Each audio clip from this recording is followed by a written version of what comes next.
A ver, ahora sí, ahí se está grabando. Buenos días a todos y todas. Como es la primera grabación, que va a ser la instancia de repaso, les pedimos que por favor vayan dejando un hola, buen día o un mensajito acá en el chat, cosa de que nos vaya quedando un registro de las personas que tuvieron como para hacerles un seguimiento. Con un hola y aparece su... Bueno, si su nombre está muy bien. En esta primera parte de la clase lo que vamos a hacer es un poco un repaso, clase de consulta, ver qué ideas van surgiendo, un diálogo con el que ustedes vienen estudiando para el parcial de la próxima semana, ¿no? Ahí, como les habíamos comentado, vía mensajería de que están habilitadas todos los cuestionarios, los ejercicios en el campus, los cuestionarios de lectura que les permiten a ustedes ir verificando más o menos tener una referencia acerca de cuán acertados o desacertadas están respecto a los contenidos. No, se han vuelto a abrir todos los cuestionarios ahí como para seguir ejercitándose y hubo unas compañeras de otra comisión que hicieron un rompecabezas que me pareció un ejercicio sumamente interesante con algunas palabras claves, ¿no?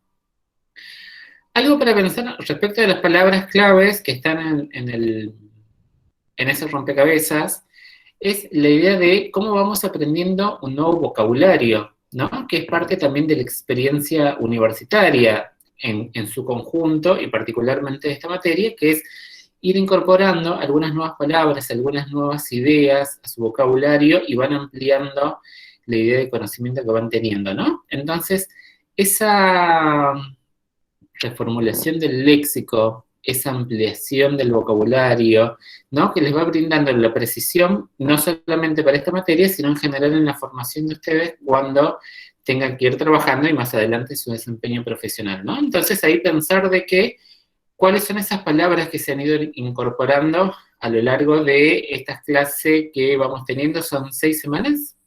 ¿7 semanas? Ahí me confundo con la otra materia. Entonces, Santi.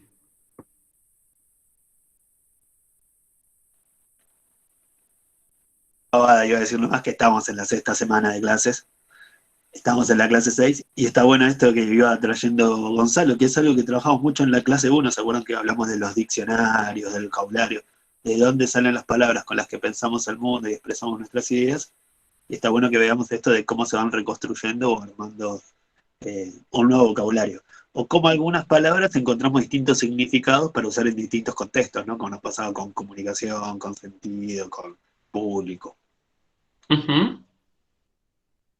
Entonces, habíamos comenzado viendo la idea de comunicación institucional, comunicación en las organizaciones.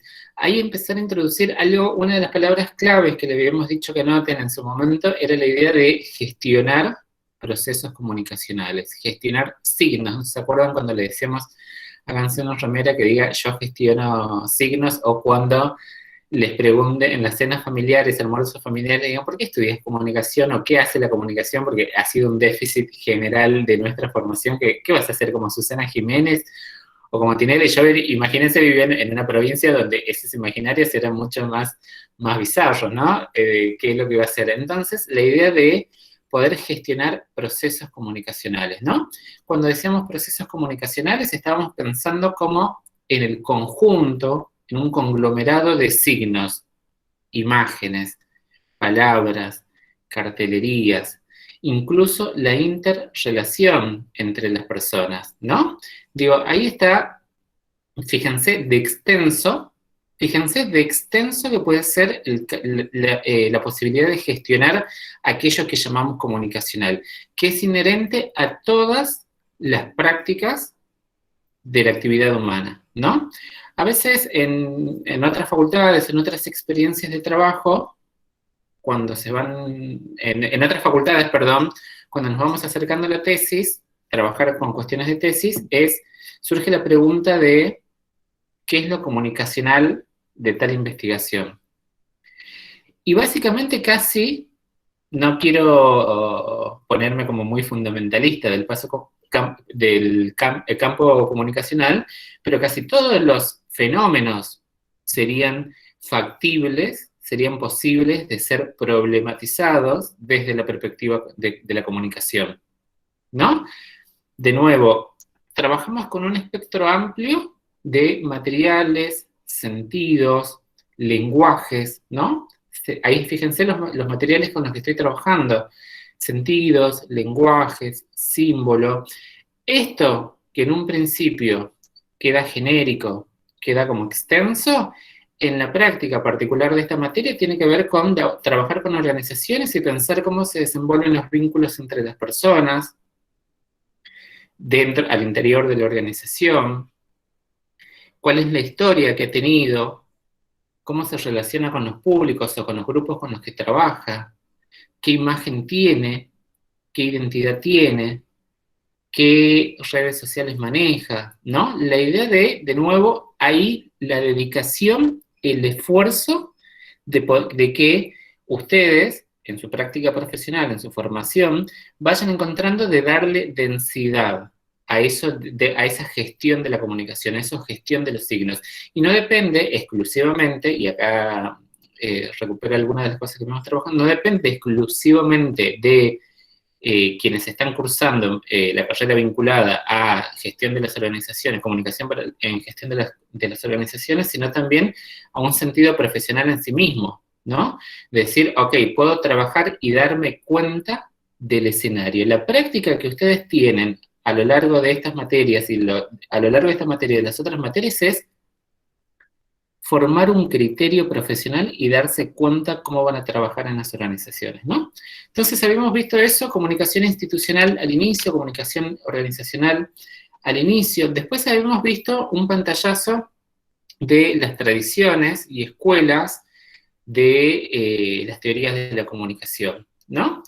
Habíamos dicho en su momento que el pensamiento comunicacional, la epistemología, después anótenla y busquen qué es la epistemología del campo comunicacional, surgió sobre todo en el siglo XX, ¿no? Que es donde se desarrollan los medios de comunicación de masas tal cual los venimos conociendo más o menos hasta la actualidad, la radio, la televisión, el cine, la internet, todo eso es un fenómeno relativamente contemporáneo.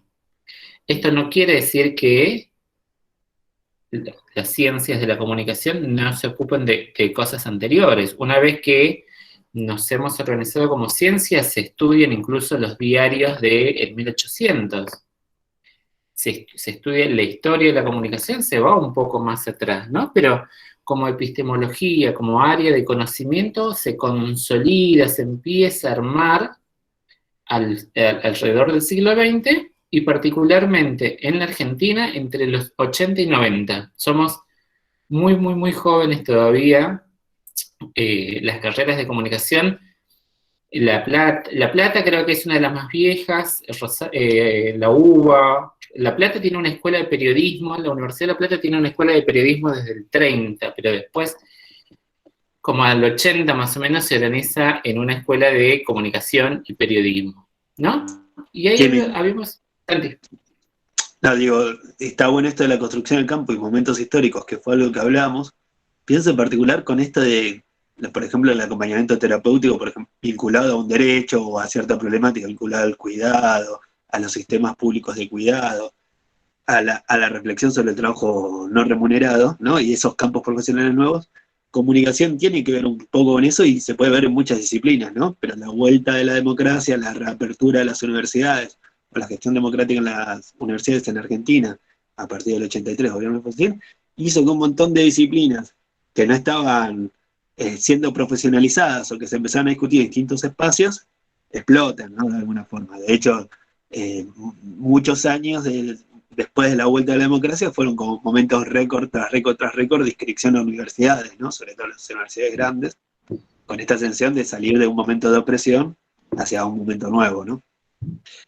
Uno de ellos fue la psicología, Santi, en esos años. La psicología, sí, sí. Fue la psicología la que explotó en esa época que estás hablando.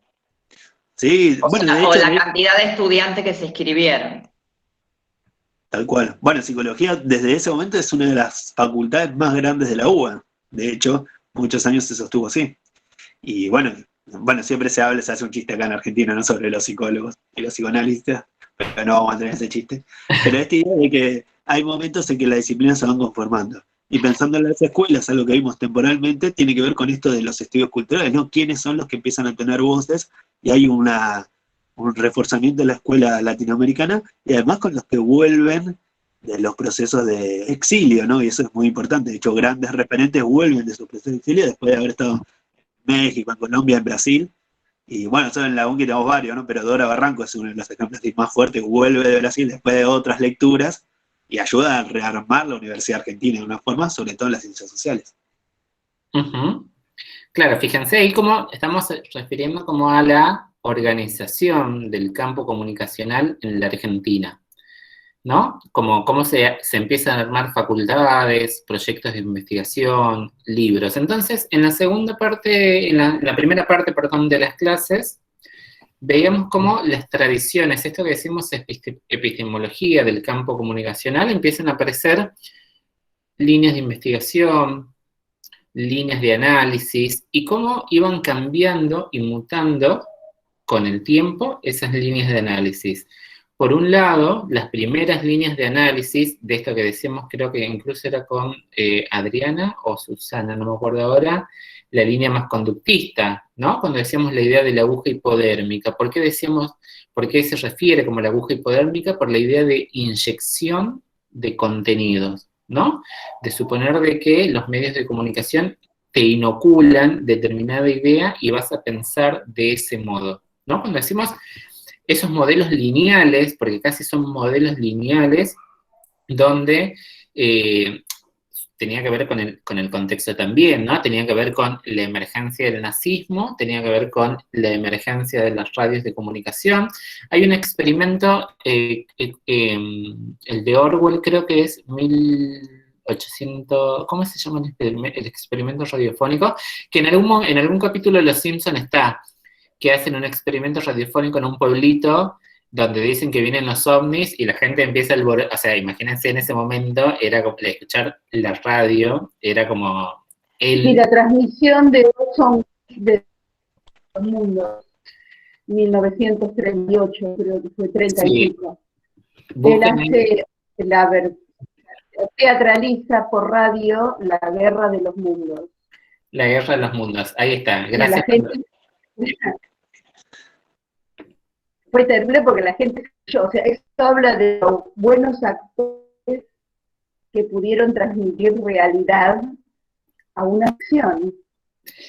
Fijémonos, o sea, ahí de lo que nos acota Marta como referencia, fíjense de cómo funcionaba en ese momento de esa linealidad. Era una perspectiva lineal, pero también es cierto que la radio era como el evento de esa época. Después eso va cambiando, se va complejizando cada vez más, ¿no? Se va cambiando un poco eso, esa línea más funcionalista.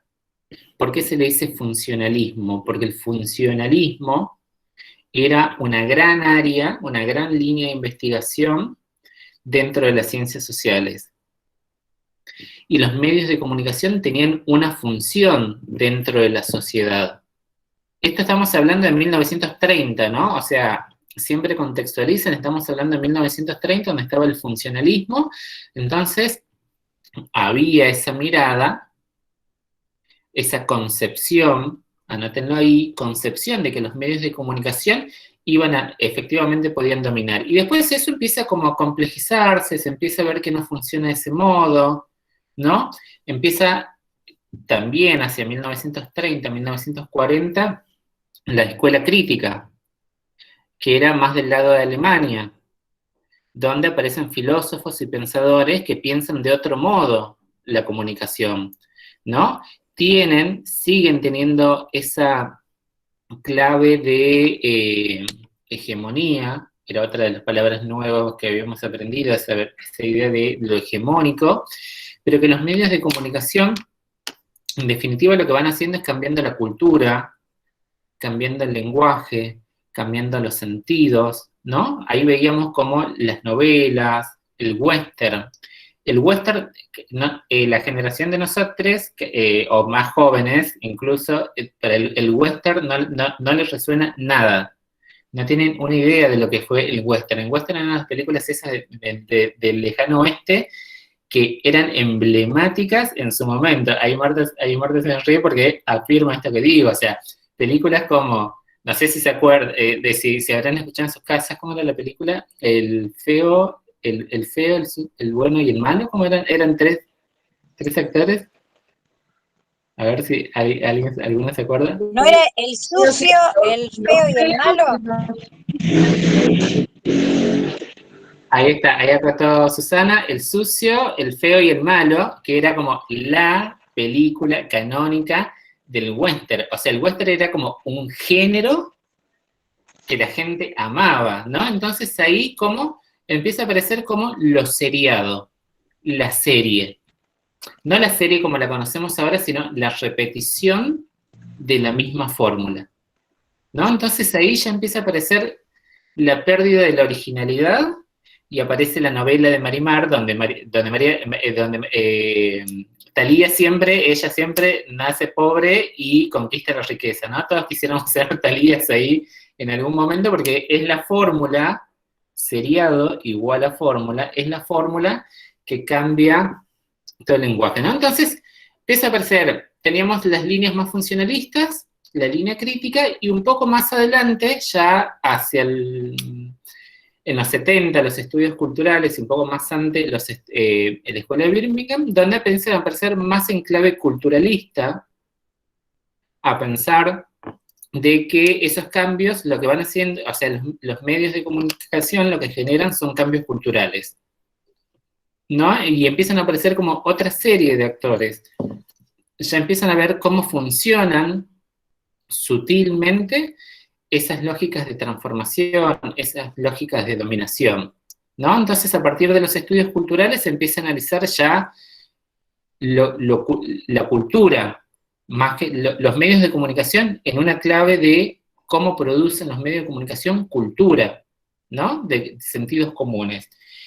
Y en esa clave, muy de estudios culturales, el impacto que esto ha tenido en el pensamiento latinoamericano, que en los 70, imaginemos 70, 80, en Latinoamérica había un auge de independentista, un auge latinoamericanista, un auge crítico, de decir, che, tenemos que pensar nuestras propias teorías, nuestros propios procesos, elaborar nuestro propio pensamiento frente al anglosajón. Cuando digo anglosajón, digo Europa y Estados Unidos, ¿no? Digo como esa parte norte. Siempre piensen en esto como epistemologías críticas, se les suele llamar, lo van a encontrar en algún otro momento de la facultad. Epistemologías de la subalternidad, o estudios de la subalternidad, ¿no? O sea, les dominades lo que intentan hacer es elaborar su propio pensamiento crítico respecto a la función que tienen los medios de comunicación, ¿no? Entonces eso ha sido más o menos como un gran pantallazo que hemos tenido, creo que ha sido en la segunda o tercera clase, sobre las teorías de comunicación. Y después hemos ido avanzando hacia la idea de imagen ¿cómo es? ¿Corporativa? Sí, hago un paréntesis, aprovecho de la clase 2 para decir dos cosas que fue diciendo Gonzalo.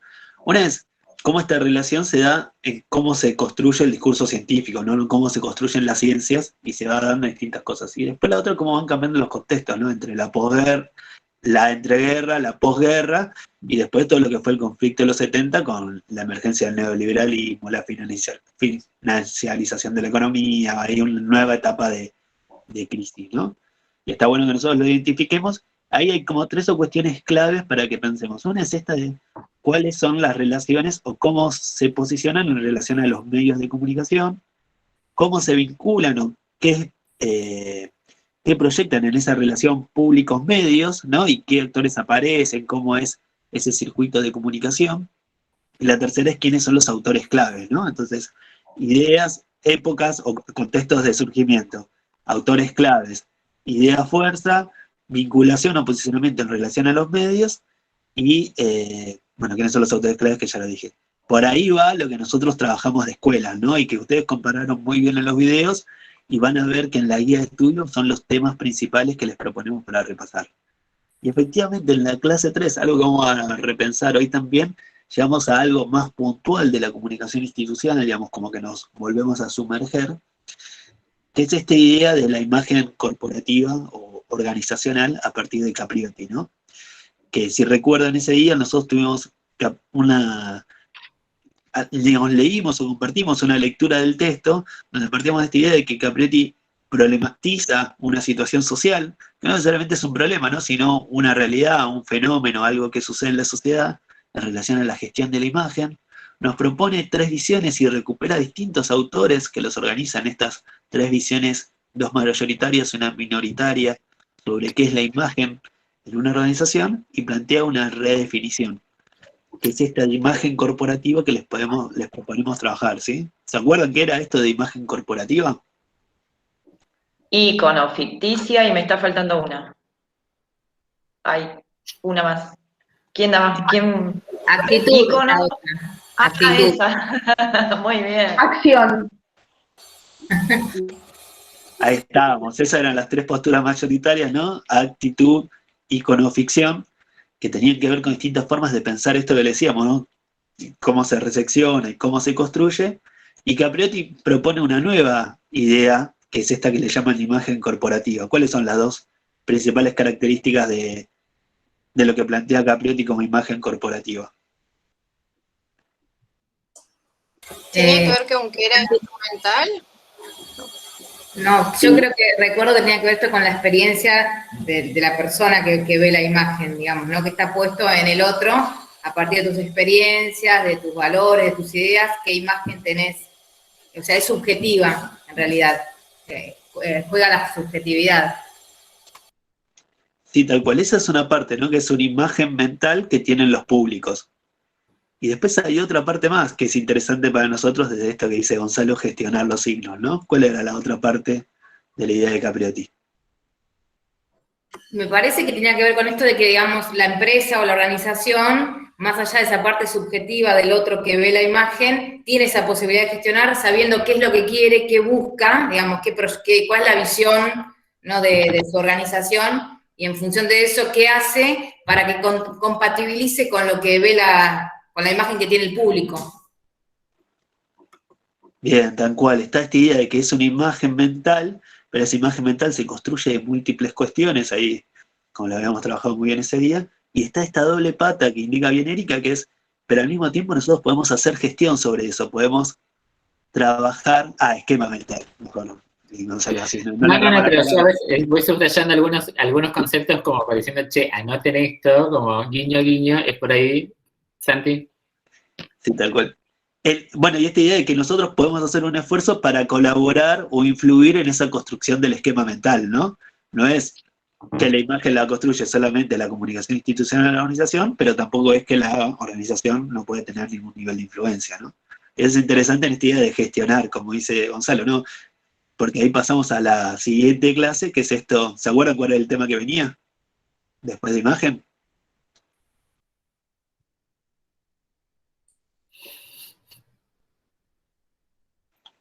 No estuvimos repasando, me parece.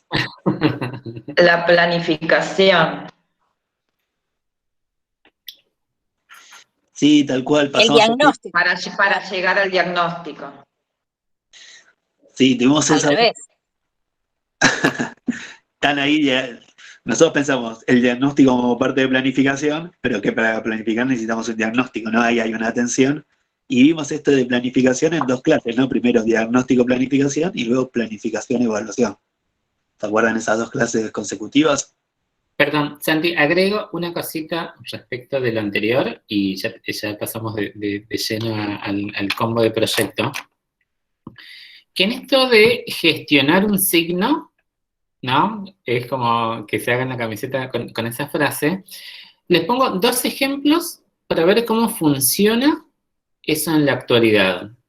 Un ejemplo más para los simpsonianos, no sé cómo se definen en clase si tenemos algunos, tiene que ver cuando Homero Simpson es don Barredora y contrata a una productora para hacer un comercial. No sé si se acuerdan. Alguien que me diga que sabe de qué estoy hablando.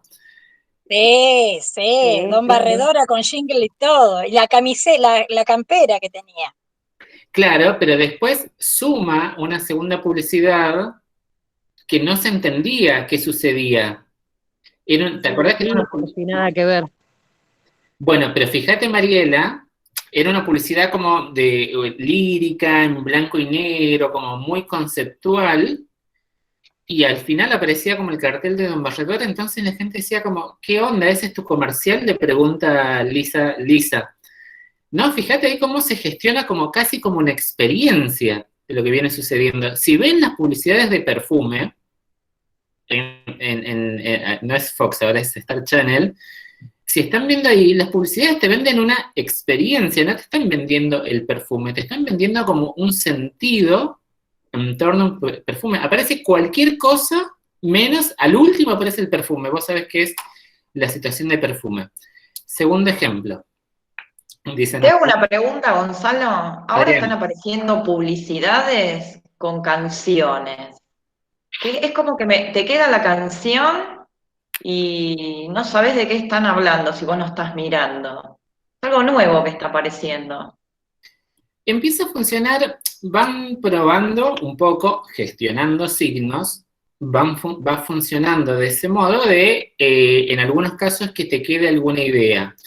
La publicidad, sobre todo, tiene trasfondo, volviendo a algo que decíamos de la psicología recién, como de la idea del inconsciente. En tanto en cuanto a vos te quede una imagen de fondo, no la podés controlar, no es que es algo que esté dentro del orden de lo consciente, sino que quede de fondo, eso es lo que te va a hacer elegir el producto. En algún momento en la historia de la comunicación se intentó experimentar con publicidad subliminal, se llamaba. Busquen las ideas de publicidad subliminal porque son hermosas. Que en las películas de cine, cuando las películas de cine venían con los fotogramas, o sea, como los cuadraditos y se iban pasando uno al lado del otro, entre un fotograma y otro ponían un fotograma de una publicidad, una Coca-Cola. Pero como iba a mucha velocidad, o sea, vos estabas mirando una película, iba a mucha velocidad y aparecía un fotograma que entonces quedaba como inserto en la cabeza, esa es la idea del conductismo que había, de que como que querías, o sea, como que en algún momento en tu cabeza aparecía la Coca-Cola. Digo Coca-Cola por decir, hay varias películas en relación a esto de publicidad subliminal, ¿no? Ahí cómo se va gestionando, controlando el signo. Después se prohibió la publicidad subliminal en ese sentido, ¿no? Pero digo, ahí tenemos como varios ejemplos. Y después, uno emblemático, la restauración del neoliberalismo del 2015 hasta adelante, era vendían un sentimiento. El macrismo fue una experiencia de felicidad, de alegría. Digamos, toda la gestión que hubo alrededor de eso, ¿no? Pero además tiene que ver con un cambio político también. Casi desde el 70 para acá, la publicidad, desde el 70 para acá se muta el capitalismo y pasa a ser una fase semiótica. El capitalismo ya no es industrial, ya no es de fábrica. Ustedes ven alguna fábrica en la zona sur, se desarticularon las fábricas. Estoy siendo irónico respecto de las unidades productivas, pero ya no hay los grandes emprendimientos fabriles como sí lo hay en los medios de comunicación. Entonces hay algo de la gestión semiótica que se acelera del 70 en adelante. Un ejemplo de este tipo de publicidad, no entendí, Mariela. No, como venías diciendo que cambia el tipo de publicidad, si tenés algún ejemplo como para que nos ubiquemos. La de los perfumes. La de los perfumes y la mayoría de las campañas políticas ahora trabajan casi con una experiencia, mucha gestión. Es como del 70, 80 esta parte se ha presurizado, se ha avanzado un montón en la gestión de signos. Sí. Es una percepción. Trabajan con las percepciones. Adriana, ¿viste la tecla? Claro, trabajan con las percepciones. Si podés gestionar las percepciones, sos Durán Barba. Durán Barba gestiona percepciones. ¿Saben quién es un Durán Barba, no? Los más jóvenes, algunos vi que se sonrieron. ¿Saben quién es Durán Barba, no? Es el artífice, no veo que... No nos tires de la lengua, Gonzalo, no nos tires de la lengua. Durán Barba es el ideólogo detrás del macrismo. Detrás de Mauricio Macri, es el que gestionó todos los signos detrás de Mauricio Macri. Porque además era una nueva mirada y te salía una cosa así de Mauricio Macri con sus ojos claros, ¿no? O sea, como, díganme si ahí no estaba funcionando los ojos lindos con los problemas raciales que tenemos en Argentina, donde los morochos no aparecen en la televisión, y aparecía como una nueva mirada y él explotando. Independientemente de la posición que tengamos respecto de Mauricio Macri, si analizamos objetivamente esa campaña, era esa gestión de signo, ¿no? Perdón, Santi, te corté. No, iba a decir que lo que vemos igual es que conviven en la realidad, ¿no? Distintas cuestiones. Tiene que ver algo con que trabajamos mucho en la primera clase, que es esto de comunicar, ¿no? Y cómo quien escucha vos, las audiencias, es algo interactivo, ¿no? Pero en este caso, en los casos de los medios de comunicación, es más estático, ¿no? Hay alguien que dice y algunos que escuchamos, pero somos los que escuchamos, las audiencias, los que reponemos el sentido, construimos la significación y la valoración moral. Entonces ese proceso se va jugando. Entonces hay formas más sutiles y formas más lineales. Lo que veíamos antes en la publicidad era, no sé, tomabas una coca y te refrescabas. Y ahora empezamos a ver, o te ponías un perfume y olías bien, ¿no? O eras atractivo. Ahora lo que vemos a veces es un conjunto de secuencias que hacen al producto más allá de sus características objetivas muchas veces, o a sus procesos. Y después hay un proceso de instalación, ¿no? Dice, yo voy a la cancha y veo, o en los autos veo el cartel de la nueva. Y por ahí, hasta que no tengo que contratar un seguro, no sé qué es la nueva, ¿no? O una marca, un signo, o un dibujito. Sin embargo, cuando yo estoy en la situación de generar una transacción, esa marca la voy a identificar y la voy a valorar de alguna forma. Dice, bueno, la conozco, está por acá, es una marca famosa, tiene mucha plata, publicita en los medios, ¿no?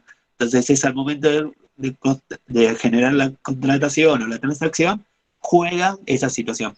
Eso lo vamos a ver con los candidatos también. Empiezan a salir sin decir que van a ser candidatos. Y eso, bueno, porque en algún momento lo vamos a conocer. Pero cuando sea candidato lo vamos a conocer, ¿no? Ese es posicionamiento. Lo que vemos en la realidad es que conviven esos distintos tipos y van cambiando, ¿no? Tenemos el jingle de Marolio con la familia que dice Marolio todo el tiempo y habla de los productos, y tenemos otros donde hay unos fideos cayendo en el agua, salpicando cosas y una familia viviendo en una casa que nunca va a ser parecida a la nuestra, pero entendemos que el fideo es rico, ¿no? Entonces esos juegos de construcción de alguna forma de la significación que podemos tener en relación a un producto en este caso, o puede ser cualquier cuestión construida como mercancía, ¿no? Que es un proceso bien de post-70, donde la política, digamos, todo está pensado como algo que se podría transaccionar en el mercado, ¿no? Las relaciones amorosas, las identificaciones políticas culturales, la música, ¿no? Y ese es un fenómeno bastante nuevo.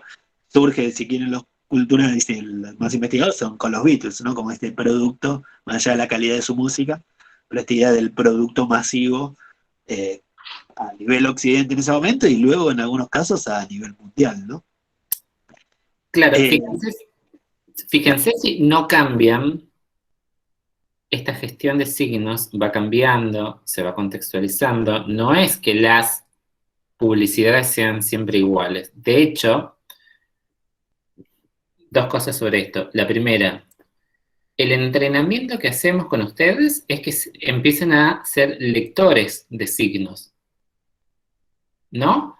Como esto de estar poniendo atención en cada uno de los momentos de los que ustedes estaban asistiendo, tener la capacidad de ir leyendo los signos. En relación a eso, a los cambios de la gestión de los signos, no sé si vieron los cambios en las publicidades en relación a la ola verde. O sea, ahora las publicidades de productos para la gestión menstrual, hace 30 años, 40 años que no sé por qué ponen un líquido azul, no sé si fueran extraterrestres las que menstruaran, y ahora recién, con el cambio que estamos viendo, por primera vez, muy sutilmente está apareciendo el líquido, digamos, lo que simboliza eso en color rojo. Y eso tiene que ver con un cambio de época que estamos transitando, o la campaña de, no sé si vieron la de No me ayudes, de Mr. Músculo. Ahí dice, Erika dice, Ay, sí, por Dios. ¿Qué te parece, Micaela? Hay un montón de publicidades de ese tipo que decís, nada, están mal hechas, pero bueno, es como que estaba naturalizado que funcione así, y bueno, y de repente con el cambio hoy no se aceptarían ese tipo de publicidades. Claro, entonces esto que dice Santi hace rato, ¿no? No es que sea unidireccional, sino que se van cambiando los signos, entonces como sigue el ánimo de venderte un Mr. Músculo Mica, ahora lo hacen más progresista, hay una suerte de una publicidad más progresista, ¿no? Entonces va cambiando y va mutando un poco eso también en función de las reacciones que podamos tener como usuarios, usuarias. Bien, dudas, preguntas hasta acá sobre esta primera parte de repaso que fuimos haciendo. ¿Algo que quieran preguntar? Por ahora, bien. Por ahora bien, dice Susana, cuando hablo del formulario, ya vamos a ir al parcial. Cuando abro el formulario te van a saltar todas las dudas y te vas a acordar de este momento. Obvio, eso desde ya, pero como van a estar en línea, dijeron ustedes, podremos consultarles. Gracias. Bien. Ahí en el repaso, ¿por qué habla tanto de definiciones? Es como que las tenemos que tener definición de esto, definición del otro, muchas definiciones que tenemos que por ahí saber. Cuando se van construyendo, ¿no? Las definiciones, y hay tantas. Pero es como tener una idea, un ensamble, o la definición en sí. No sé si Vamos me a ver explico. esto. Sí, está muy bien la pregunta. Cuando expliquemos cómo va a ser el parcial, lo vamos a entender, ¿no? Pero la idea no es que hace falta que la sepan de memoria por cómo va a ser el tipo de pregunta, pero sí tienen que poder identificar y diferenciar qué fueron los ejercicios que fuimos haciendo, ¿no? Dice, bueno, sobre comunicación hay muchas nociones. Nosotros trabajamos con una y vemos que hay dos que podrían ser antagónicas, ¿no? La informacional y la vincular, pero que conviven en la realidad. Pero en lo conceptual, en la academia, lo separamos para analizar. Cuando pasamos a escuelas también, dice, bueno, hay muchos conceptos de cosas, las agrupamos en 3 escuelas y dentro de esas escuelas teorías. Y las comparamos y las podemos diferenciar. Este ejercicio que vamos haciendo se va a sostener desde el parcial, ¿sí? E implica saber que hay una cuestión ahí, que hay un problema o algo que se construye como objeto de estudio y que al mismo tiempo hay distintas visiones sobre eso. Igual, esto que decía Gonzalo al principio, ¿no? Dice, están abiertos los cuestionarios. Ustedes vienen haciendo los cuestionarios, vienen haciendo las ejercitaciones. Si eso viene muy bien, pueden repasar de su propia cuestión. Y además, si ven, como lo vio recién, la compañera docente que habló recién, me olvidé el nombre, en la solapa de cada comisión hay una guía de estudio ya con un anticipo de cómo va a ser el parcial, que es lo que vamos a presentar al final, y ahí van a ver cuáles son los temas que nosotros jerarquizamos, es decir, le damos más importancia de cada una de las clases y de las unidades. Pero lo que estamos haciendo es un repaso por esas cosas, trayendo las cuestiones fundamentales, y en las que podamos acercarnos a una definición más precisa, mejor, porque va a ser, quiere decir que estamos más cerca de lo que esperamos, ¿no? Es reconocer o identificar, estar atentas a esas cuestiones, a esos objetos, saber que existen discusiones y construir un posicionamiento o visualizar esos posicionamientos, que no implican, como decía bien Gonzalo, que sea el que nosotros tomamos, sino es el que nosotros le proponemos a ustedes para pensar o trabajar en el marco de la materia. Se puede discutir y eso está perfecto, ¿sí? Es algo a lo que alentamos en realidad. Bien. Esta pregunta, pasamos al segundo bloque. El segundo bloque de clases que estamos organizando en este repaso vienen en tándem, es decir, vienen juntas, que tiene que ver con la realización de diagnósticos, la planificación y la evaluación, ¿no? Acá nos estamos saltando una etapa de por medio que tiene que ver con la ejecución de los proyectos. Estas 3 etapas, las 4 etapas en su conjunto, porque tiene que ver la ejecución también, es el combo de gestión de proyectos. Traten de repasarlo mucho, traten de buscar más materiales, podemos pensar Creo que, no sé, puede ser... Yo los veo bien a los dos. Perfecto, gracias, Mica. Yo estoy con los datos del celular, con lo cual era posible, ya está.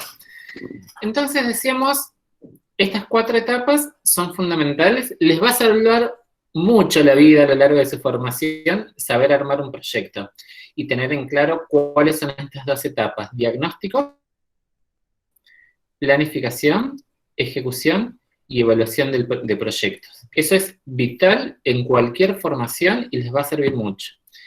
Decíamos respecto a la primera etapa del diagnóstico, el diagnóstico era construir la situación de base, generar indicadores. Era la radiografía, ¿no? Tiene que ver con la radiografía de la escena inicial. La radiografía de la escena inicial. El diagnóstico implica sentarnos, ya sea que te contraten a vos, Susana, Adriana, individualmente, porque el diagnóstico puede ser individual o puede ser participativo. Eso depende de cómo sea el proyecto en el que te estén invitando o que vos estés dispuesta a desarrollar. En algunos casos puede ser participativo, donde te vas a juntar con el conjunto de actores y actoras que integran una organización, o puede ser un diagnóstico individual por fuera, digamos. Eso varía en función de lo que te contraten como consultora creo que era Maxi, o uno de los varones era consultora del sur, creo que había dicho, y asociados, ¿no? Entonces, un diagnóstico tiene que ver con el análisis de la situación inicial, la identificación de una serie de problemas ahí, y para esto nos podía asistir algunas matrices de organización de la información, como era la FODA y como el árbol de problemas, ¿no? Como ayudar. Lo que hicimos fue nos autohicimos esas cosas, que es medio subjetivo, no puede ser un objetivo, que bueno, estaría bueno hacerlo, que después lo vamos a empezar a trabajar con lo que nos toque hacer en grupo, hacerlo realmente con algo concreto. No sé cómo lo habremos hecho con respecto a nosotros, después veremos en los trabajos corregidos. Entonces, por un lado está esa situación de diagnóstico, ¿no? La primera etapa, la construcción de la situación inicial. Esa construcción requiere de indicadores, cuando digo indicadores, son como construir la línea de base, ¿no? De qué es lo que efectivamente genera el problema. Datos, información alrededor del problema. Todo eso configura la situación, la elaboración de un inicial, de un diagnóstico. A partir de ese diagnóstico, se elabora una planificación. Esa planificación, ese proyecto, iba a decir una imagen, pero los voy a confundir, es como una proyección de cómo transformar el escenario inicial, la radiografía inicial, cómo querer cambiar la situación inicial. Todo proyecto lo que se propone es justamente la transformación, el cambio de lo diagnosticado. Si en el diagnóstico se identificó determinado problema, el proyecto se propone revertir ese problema, solucionar ese problema, se propone atacar las causas de ese problema, ¿no? Entonces, y ahí para una planificación necesitas saber qué acciones vas a desarrollar, durante cuánto tiempo, cuál es la meta que vos se están proponiendo, qué recursos tenés para efectivamente llevar adelante, ¿no? Digamos, hay un conjunto de puntos en torno a la planificación que intenta transformar. Esta es la situación inicial y la planificación como segundo momento intenta cambiar, transformar esa situación inicial. ¿Se entiende hasta acá? Aprovecho Sí.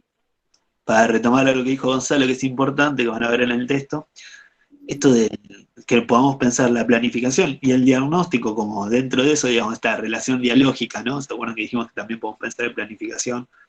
El diagnóstico como parte del proceso de evaluación, pero que en un momento particular o con un objetivo, o que es detonado por un momento particular, y vamos a tener esta planificación normativa, ¿se acuerdan que hablamos de esto de la normativa? La consultiva, digamos, donde puedo hacer intervenir a algunos otros actores, pero sin que sean ellos los que determinan cómo construir el diagnóstico o los resultados del diagnóstico, y la participativa, donde convoco.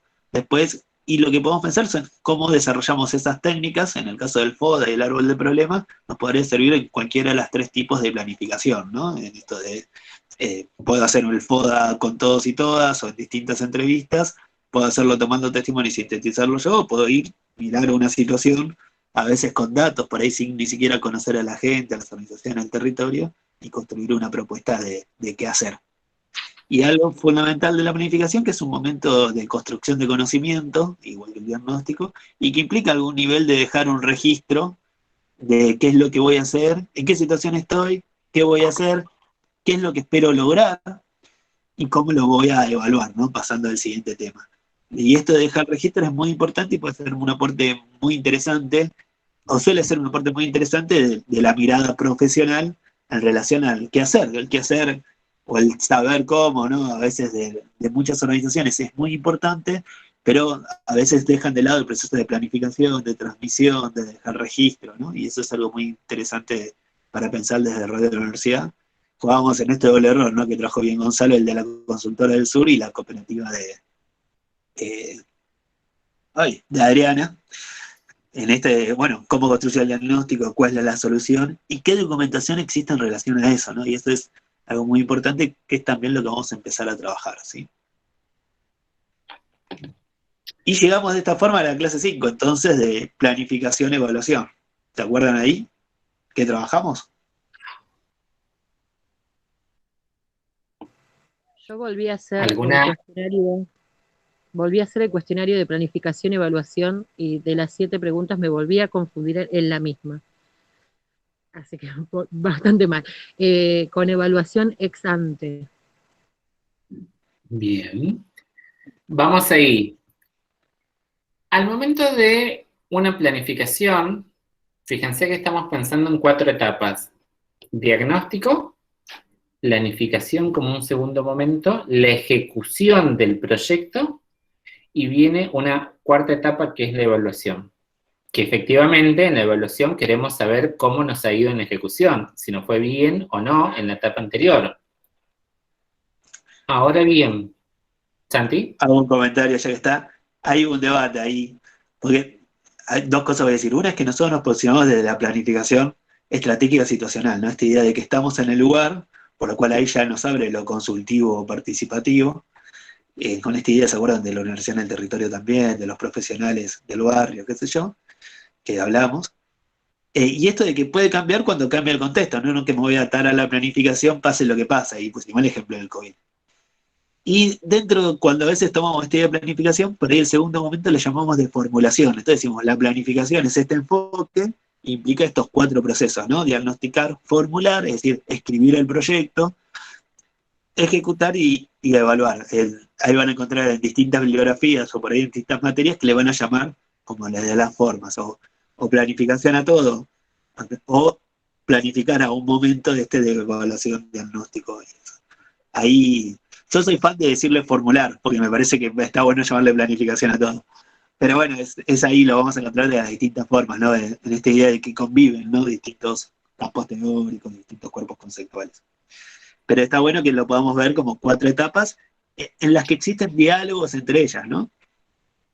Sí, a veces yo suelo ser como muy maestro ciruelo, y lo que hago es esquematizarles, pero lo cierto es que entre estas 4, primero me interesa que las puedan distinguir a las 4 etapas, y después es cierto de que las líneas más participativas, más estratégicas, plantean que no son momentos tan estructurados o tan separados, sino que forman parte de un proceso continuo dialógico, ¿no? Pero en principio, como identifiquen cada una y después vamos pensando los puntos en común. Entonces decíamos, diagnóstico, planificación, ejecución y evaluación. La evaluación es la instancia final de un proyecto que permite pensar si la ejecución del proyecto fue buena o no en función del diagnóstico realizado. Es decir, en esto hay una secuencia temporal. Esquemáticamente hay una secuencia temporal en esto. En enero diagnosticamos, en febrero planificamos, marzo ejecutamos, abril evaluamos. Yo lo que necesito es ver si la situación, si el escenario, si la radiografía, diríamos con Adriana, en abril necesito volver a hacer otra radiografía para ver si la situación identificada en enero cambió o no cambió. ¿Se entiende esta secuencia? La evaluación es saber si respondimos a los problemas que había, si los solucionamos. ¿Eso es la evaluación? Exactamente, sí. Una de las modalidades o momentos de la evaluación, ¿no? Ex post. Ese es ex post, los prefijos son en latín. Esa es la evaluación final, Adriana. Esa es la evaluación final. Ay, justo se nos fue Mariela, que era la que estaba preguntando esto. Bueno, cualquier cosa va a quedar la grabación para ella. Que van a encontrar esto que le llaman evaluación final o evaluación de resultados, ¿no? Aquello que se hizo después de hacer una acción. O aquello que se logró después de hacer una acción, perdón. Ahora, la evaluación ex antes es antes de la ejecución del proyecto. Está acá, justo en el segundo momento. Evalúo la planificación. ¿Cómo? Evalúo si planifiqué bien. Evalúo, para ser más preciso, Susana, evalúa la consistencia lógica de un proyecto. Si es viable. Si es viable o no. Claro, porque vos estás diciendo, no sé, determinado escenario y que parte del proyecto diga, vamos a desarrollar, no sé, supongamos que está, perdón, ahí Débora. Débora está trabajando con una organización de base en un comedor comunitario, pongamos, ¿no? Débora hace el diagnóstico, construye la planificación de cómo va a mejorar la calidad de vida de ese comedor, y una de las alternativas, dice el proyecto, una de las alternativas que plantea el proyecto es tener la cura, diseñar la cura contra el COVID. Y fíjate que no necesitas ejecutar el proyecto para darte cuenta de que no tiene factibilidad. Ahí está Mariela. Mariela, te la cortaste. Se me cortó todo justo cuando estaban hablando de lo que necesito. Sí. Me di cuenta que te fuiste y ahí retomo. Decíamos Mariela entonces, repaso para la compañera que se nos volvió a unir. La evaluación final, al último proceso, la última etapa, es evaluación ex post, o evaluación de resultados. Es cuando ya ejecutaste el proyecto. En cambio, la evaluación ex antes es ver la factibilidad y la coherencia lógica del proyecto. Es decir, técnicamente si el proyecto es coherente y si lo que se plantea es viable. O sea, hay un criterio de viabilidad acá. Fíjense que incluso estoy en la segunda parte, acá, estoy en la parte documental del proyecto, ¿no? O sea, es para ver si el proyecto es viable técnicamente y si es consistente lógicamente. Decíamos en un ejemplo, ahí están las 3 evaluaciones. La primera, decíamos entonces, es lógica o de factibilidad. Decíamos en el ejemplo, Mariela, que si Débora está trabajando en un comedor comunitario y está planificando algo que mejore el diagnóstico de ese comedor comunitario, y entre los objetivos que se plantea Débora en su proyecto está el de tener la cura contra el COVID, la posibilidad de que una organización de base se proponga ese objetivo no es factible. O sea, estamos medio como cae maduro de que no es factible. Ese objetivo no es factible para esa organización, no depende de ellos. Depende de 20.000 factores externos que de ellos. Entonces ahí ya la evaluación del proyecto, fíjate que documentalmente, antes de que se inicie el proyecto, ya podemos decir, che, el proyecto que Débora está haciendo, Débora te pongo como ejemplo porque te estoy viendo nada más, es poco viable. ¿Se entiende esta diferencia? Entonces ahí tenemos los dos. Es ex antes y ex post. Y acá está la ejecución del proyecto. Y ahí viene la segunda, que es la evaluación del proceso, como múltiples evaluaciones que vas haciendo a medida que se ejecuta el proyecto. Algo que quería decir es que en general conviven las tres, no las pensemos, bueno, estoy jugando un poco con lo de la actividad 5 que ahí preguntaba Rocío, pero la evaluación ex ante es muy importante y dijimos que la formulación o el momento de planificación, el documento de planificación es un documento muy importante, también el diagnóstico, y está bueno esto de mirarlo, y esa evaluación la puede hacer alguien externo, que por ejemplo nos va a financiar, pero también puede ser que lo miremos entre todos en la organización, ¿no? Y la idea de factibilidad es la capacidad de concretarlo, de lograrlo, con los recursos que yo puse en la formulación o aquellos que supongo que voy a obtener, ¿no? Cuando me presenta un financiamiento.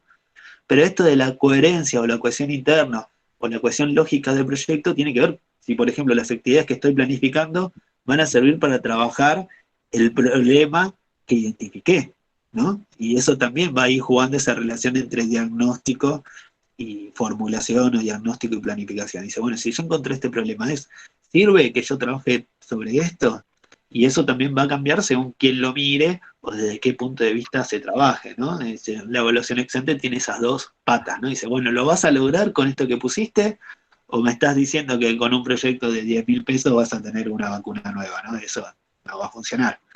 Y la otra es, si vos el problema que tenías era desnutrición, por ahí la vacuna no te soluciona nada, ¿no? O si querés hacer un plan de inversión en tal lugar, por ahí esto que estás proponiendo para invertir no te va a servir de nada, ¿no? Entonces, esas relaciones entre las partes, problema planteado, situación, motivación, actividad, resultado esperado, o la forma de medir esa actividad también muchas veces se observa esta idea del indicador, ¿no? Dice, ¿cómo vas a medir esta actividad? ¿Que la lograste o no? ¿Cómo vas a decir a mí que pudiste hacerla? ¿A mí o cómo nos vamos a medir entre nosotros que estamos pudiendo lograr lo que nos habíamos planteado? Son las dos partes de la evaluación ex ante, ¿no? Y es interesante que lo tengamos en cuenta, y es interesante que lo pensemos también para nosotros y nosotras. A ver, Adriana, que levantaste la mano. Sí, por ejemplo, en el trabajo que teníamos que hacer, que tenía que ver con la cursada de las materias, estamos en proceso, estamos haciéndolo. O sea que todavía no podemos hacer una evaluación, al menos yo todavía no la puedo hacer. Por ahí mi meta es, digo, bueno, después de los parciales veo qué hago. A ver cómo se puede eso, que ustedes me pueden aclarar, a ver si o sea, ¿cómo hago una evaluación? Todavía no puedo evaluar. Pero se puede hacer una evaluación de proceso, digamos, mientras va el proceso de planificación. Por ejemplo, ¿cómo voy? Evaluación del resultado. Ahí me gusta que juegan las dos cosas que Mariela y Adriana lo plantean bien, porque Adriana juega con un indicador que es en la educación para nosotros, para muchos que trabajamos en el sistema educativo, decimos que es un indicador muy tramposo, ¿no? ¿Cómo me fue la evaluación?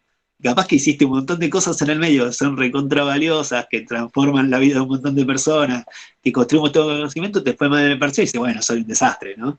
O no hiciste nada en toda la materia, te sacás un 10 y sos el mejor estudiante del mundo, es excelente esto, lo que haces. Estos son los profesionales que queremos.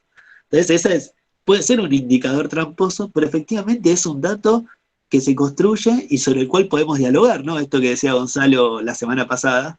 ¿Cuál es el dato? Bueno, aprobé, me saqué 1, 2, 3, 4. Y eso puede ser un momento interesante para establecer un momento de evaluación.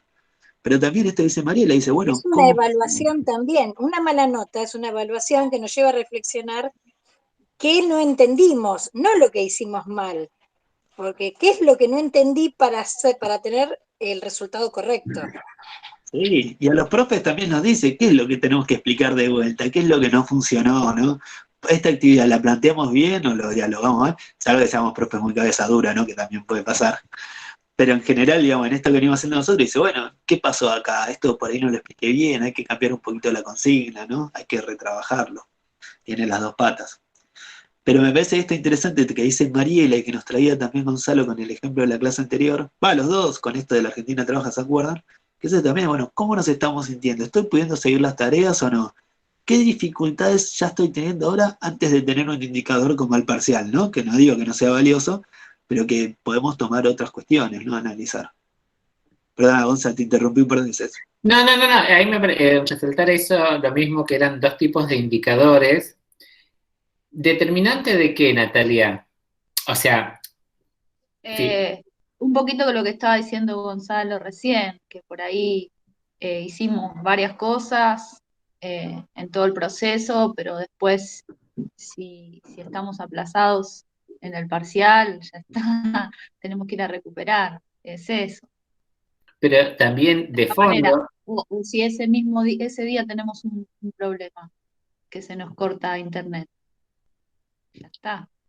Bien, pero ahí pensar qué concepción, lo que dice Natalia y lo que plantea Adriana, de fondo, como gestionamos signos y como vamos viéndolos contextualmente, como vamos haciendo este entrenamiento, de fondo hay una concepción de la educación y del proceso educativo solamente como meritorio. Yo no diría que sea un fracaso si Natalia... Natalia, ni siquiera voy a considerar, doy por sabido tus aptitudes y actitudes para con la materia, pero supongamos que se te corte la internet en ese momento, yo no lo consideraría como un fracaso de tu proceso pedagógico. ¿Me entendés? O sea, porque la concepción que tenemos, que venimos sosteniendo con Santiago, es diferente de que se codifique, se anude solamente en el momento del parcial. Incluso esta reflexión que vos estás haciendo en este momento y tu participación nos da otra pauta de cómo estás llevando el proceso. O sea, fíjate que hay como dos concepciones del proceso pedagógico.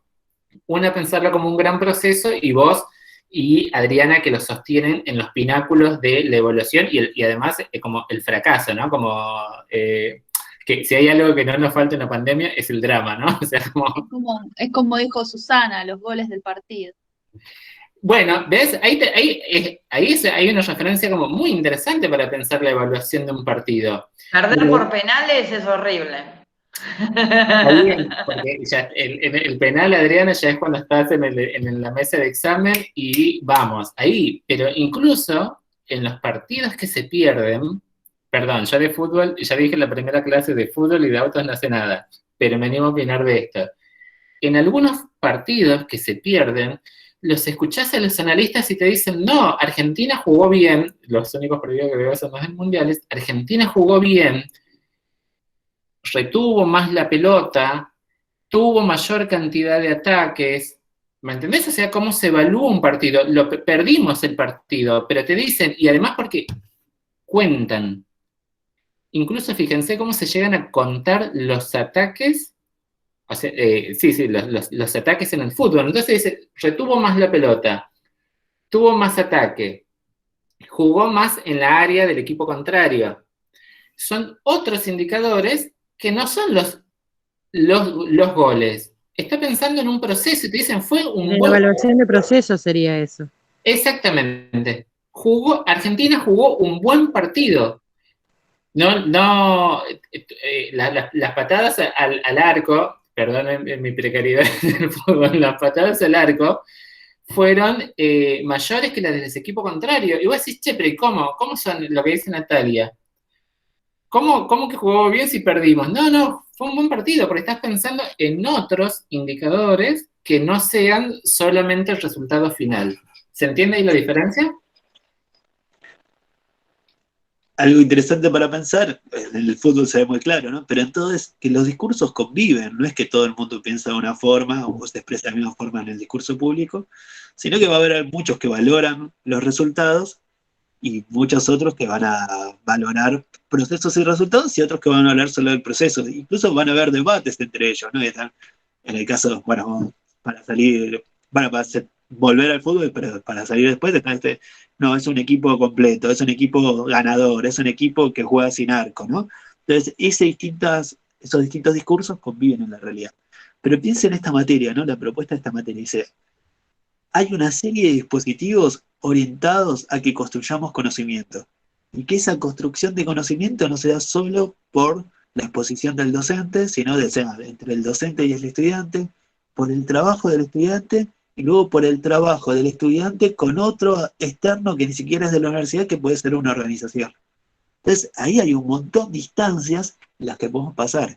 Y a la vez hay un montón de dispositivos le llamamos nosotros a espacios, estrategias, concreciones de aquello que hacemos discursivo, ¿no? Que es lo pedagógico, ¿no? La pedagogía es como el posicionamiento sobre el proceso de aprendizaje, para acompañar eso. Y entonces dice, bueno, están los ejercicios de toda la semana. Hay uno que es sobre lectura, hay uno que es sobre la elaboración. Todos los tienen evaluados. Los trabajamos en la clase presencial. Se abren de vuelta los de repaso de lectura antes del parcial. Tienen la guía de lectura, tienen la clase de repaso y además en el parcial van a estar conectados los profes por si tienen dudas. Bueno, hay un montón de cuestiones que están acompañadas a esto de que no es llego un parcial y si desapruebo me voy y si apruebo soy un capo o una capa, ¿no? Entonces esa es la idea de generar esto y eso se planifica, ¿no? Se evalúa, dice cómo estamos, quiénes somos, qué equipos tenemos, qué temas queremos dar.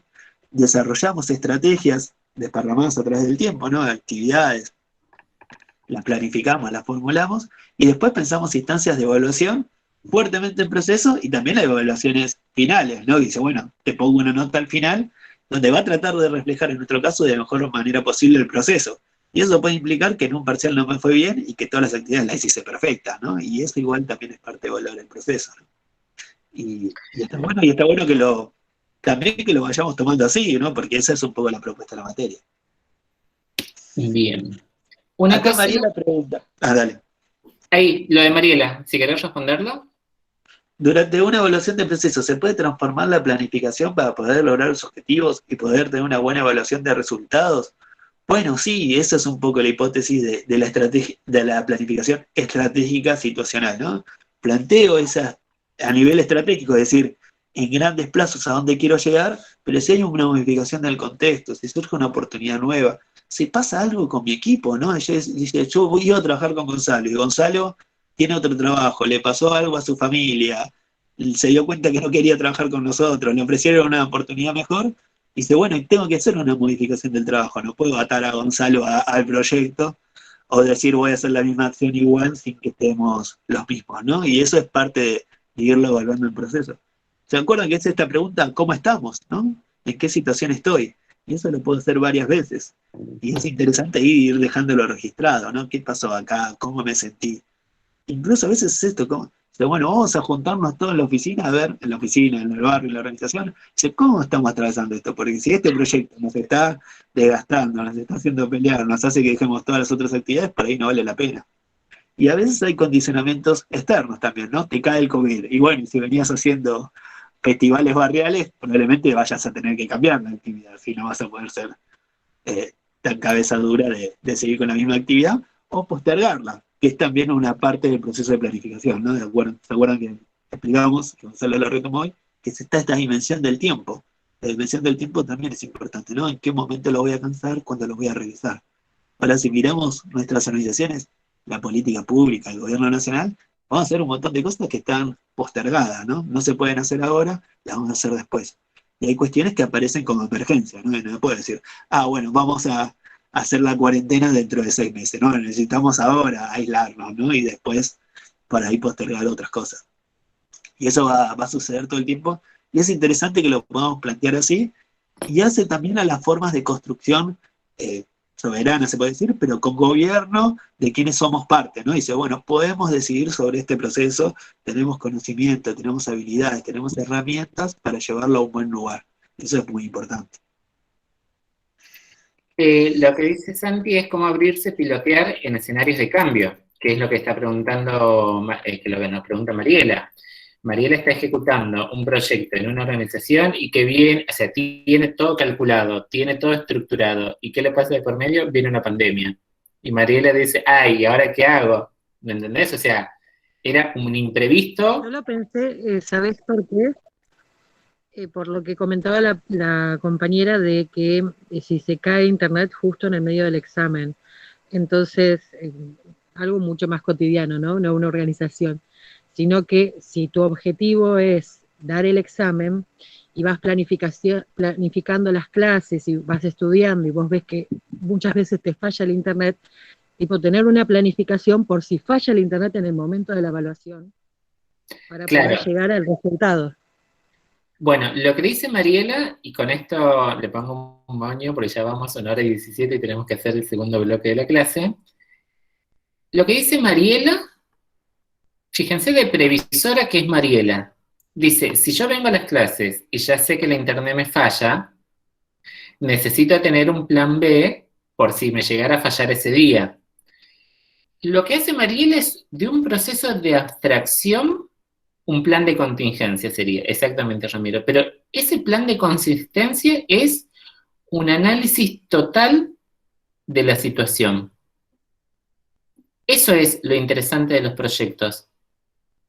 Porque, es complejo, todos estos 4 pasos, estos grandes ejes estructuradores que les decimos, diagnóstico, planificación, ejecución y evaluación, y su interrelación, implica un proceso de reflexividad, de abstracción, de previsión, muy complejo. O sea, ustedes pueden saber las etapas del proyecto, pero tomar decisión, lo que está diciendo Mariela, tomar decisión y ver cómo actuar, requiere como de mucho ejercicio, mucha práctica e ir reflexionando sobre cada situación. Eso, y lo de reflexionar cada situación no es algo que nosotros, no es algo que se lo podamos enseñar nosotros. Yo puedo ser como muy insistente y volverme sobre la cámara, no sé por qué hago esto también en clases presenciales, ¿no? Como la insistencia sí. Pero es algo que, del carácter de ustedes, que tienen que ir forjando diciendo, ok, acá cómo reacciono, pensar cada una de las situaciones. Eso es la frutilla del postre de cada proyecto, o sea, saber reaccionar ante cada situación.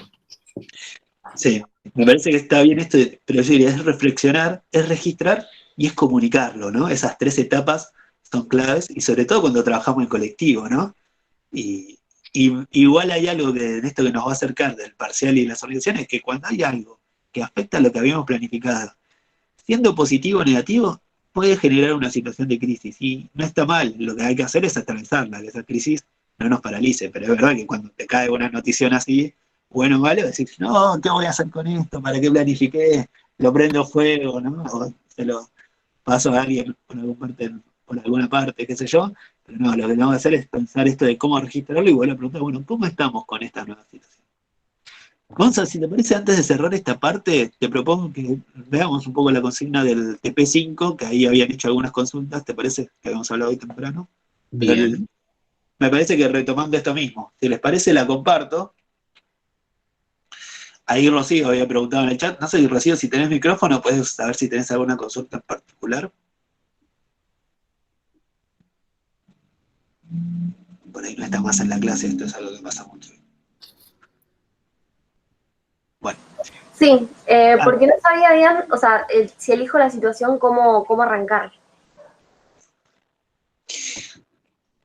Llegaron varias consultas de esto al mail. Ahí tenemos la consigna, ¿no? Y se plantea 3 situaciones posibles sobre las cuales hay que hacer una planificación y luego un texto breve.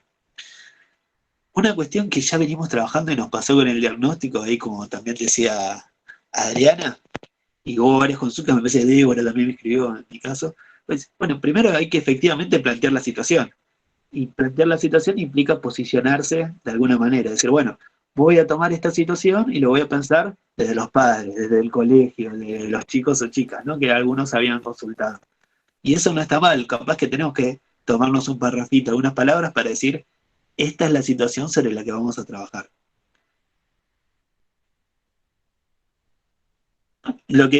Ahí voy a la pregunta de Ana, ¿no? Y luego, a partir de esta situación que vamos a trabajar, lo que vamos a hacer es trabajar estas preguntas e incluir en estas preguntas cómo lo pensaríamos evaluar. Que como dijimos es un poquito tramposo, porque en general conviven las 3, pero ahí también puedo tomar una decisión.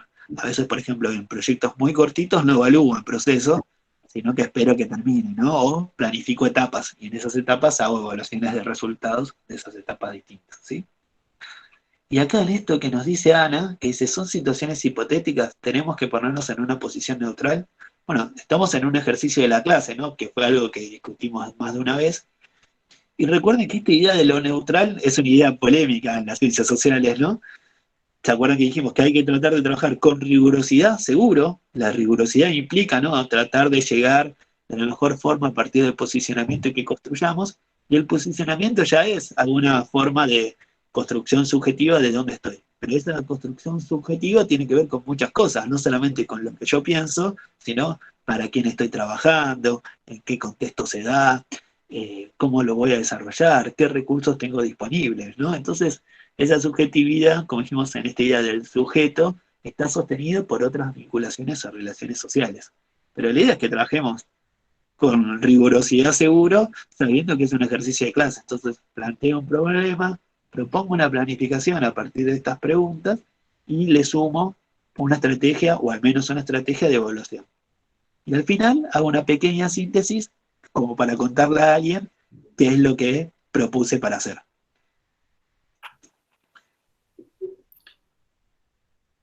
Quedaron respondidas las preguntas. La idea en cuanto a lo que es cada una de las áreas de la consigna, pueden poner ahí sintéticamente cómo están construyendo el diagnóstico. Digo, como, ¿cuál es el problema? ¿Tenés la consigna?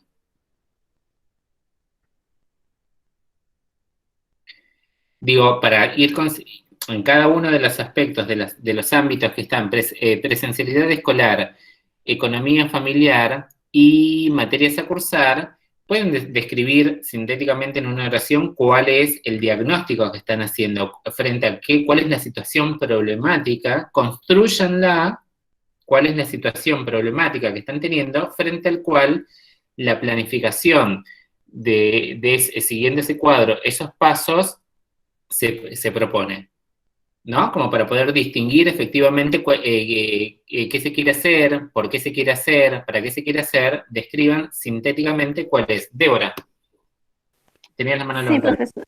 Sí.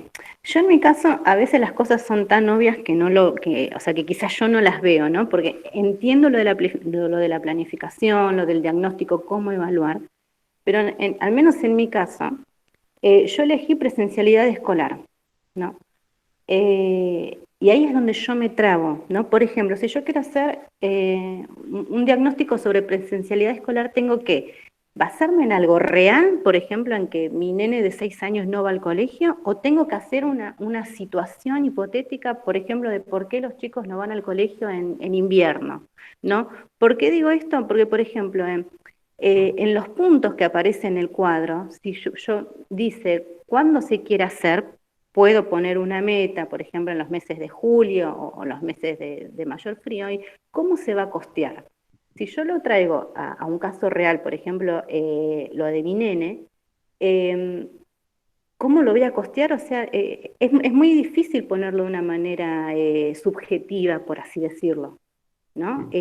Esa es mi duda, de invento una situación y hago los pasos por paso, o me baso en algo real. Ahí hacer un mix, no es lo que más nos interesa, Débora, no es tanto que vos nos cuentes un aspecto de tu vida particular, sino que vos puedas reflexionar. No importa si es más real o menos real, construir la situación. Si vos elegís, Débora, presencialidad escolar, describime un problema cortito en relación a la presencialidad escolar. Falta de contacto con otros chicos, no se aprende de la misma manera quizás que estando en el aula. Ok, listo. Y ahora pensá cómo harías un proyecto para resolver todo eso. ¿Qué quisieras hacer al respecto de eso? No sé, que los chicos vayan volviendo de a poquito, o sea, en burbujas chiquitas. ¿Por qué lo querés hacer? Porque es necesario para que los chicos, o sea, se vayan formando no solamente desde lo académico, sino desde lo social, desde el contacto con el otro. ¿Cuándo? ¿Cuánto es? Sí. No, ¿cuánto? ¿Cómo? Metas. Ahí vamos a ver las metas. Metas concretas. ¿En qué plazo lo querés hacer? En 2 meses podría ser. 2 meses, ok. Después desarrollarlo, ¿no? Digo, pero ya vas sabiendo más o menos cómo hacer. ¿Cómo lo vas a hacer? Actividades y tareas. Vos decís 2 meses, tenés ahí una meta. ¿Cómo lo querés hacer? Acá ya entramos en la parte finita. En la primera semana van a ir los que se apellidan con A, en la segunda semana se van a ir los que se apellidan con B. Digo, te estoy diciendo como actividades concretas de lo que vos vas a querer hacer. ¿Cuándo? Y a quién está dirigido. Y así, vas ordenando. Acá tenemos quiénes lo van a hacer y... Ahí está. Y en tanto, recursos humanos, por ejemplo, recursos materiales y financieros. ¿A qué se refiere? ¿A recursos materiales? O sea, ¿cómo voy a costear el traslado o algo así? Claro, vas a necesitar de una maestra, porque el proyecto es tuyo. Vas a necesitar de una maestra, así sea que el sueldo de la maestra se lo pague el Estado. Vas a necesitar una maestra, vas a necesitar una combi, vas a necesitar, tu proyecto necesitaría de recursos de biohigiene y temperaturas, digo, ahí los enlistás. A un lugar. Ahí también voy a tomar 2 cosas, ya que preguntaban también en el chat, es que nosotros tenemos que posicionar el desde quién nos estamos, desde quién o desde dónde hacemos el proyecto, y eso lo tenemos que plantear en la situación inicial, ¿no?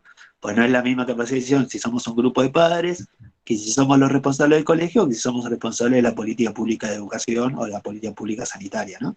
Y ahí también va a cambiar qué recursos tengo disponibles. Y en el caso bien que trae Débora, ahí lo que podemos empezar a ver, o poner en, también quiénes van a participar es, bueno, ¿qué visión podrían tener los otros sobre mi problema en un tema como este, ¿no? No en todos los casos es lo mismo. Y a qué riesgo me implica, ¿no? Y eso lo tengo que plantear en la situación inicial, ¿no? Estamos en esta situación, dice Débora, estamos en esta situación sanitaria con una pandemia, en el pico, en un momento de frío, y ahora donde no está habiendo presencialidad. Entonces lo que quiero hacer es un proyecto para que haya encuentros presenciales, ¿no? Esa sería un poco la hipótesis inicial. Pero ahí va a cambiar si yo soy docente, si soy la directora, si somos los padres, o si lo que queremos por ahí es, te tiro una línea de hora que pasa de mi experiencia como padre, es si buscar otros espacios alternativos de encuentro de los estudiantes que por ahí no es en la escuela, para recuperar eso otro, ¿no? Que se encuentren a hacer los trabajos, que se encuentren de grupos chicos, 2 o 3, que se encuentren en hacer un deporte, ¿no? Porque también hay que ver ahí si convences a la maestra, por ejemplo, o al colegio, o si el colegio efectivamente lo puede hacer en el marco de una ley en este caso un decreto de necesidad de urgencia, pero con valor de ley, que se lo prohíbe. Entonces eso lo tengo que pensar, porque si no en mi evaluación de factibilidad te vamos a decir que no, cuando yo lo veo, mirá, acá, esto sería ilegal, Débora. Sin embargo, si pienso encontrar en un espacio abierto con hasta 10 personas para recuperar una de las dimensiones del problema que vos planteaste, encuentro entre personas, bueno, puede ser una solución factible, y ahí igual necesito a alguien que se cargue del encuentro, que no sean más personas, digamos, sería la persona 10, a que le toma la temperatura, que sea un encuentro seguro, y por ahí convencer a los otros padres, ¿no? Y ahí por ahí no necesito tantos recursos. Pero va a ser importante ahí cómo se posicionen, ¿no? ¿Quién es el yo o el nosotros que está formulando el problema y que está proponiendo el proyecto? Ahí te doy la palabra a Mariela. Fíjate, Débora, que todo esto lo pensás vos sola de tu escritorio. Por eso decíamos como involucra un alto proceso de pensar todas las variables. No me acuerdo, una de las chicas de mi comisiones, no me acuerdo si está acá, decía de pedir de la situación de alquiler. Una familia, no sé, y no es relevante si es la de ella o no, digo, alquila.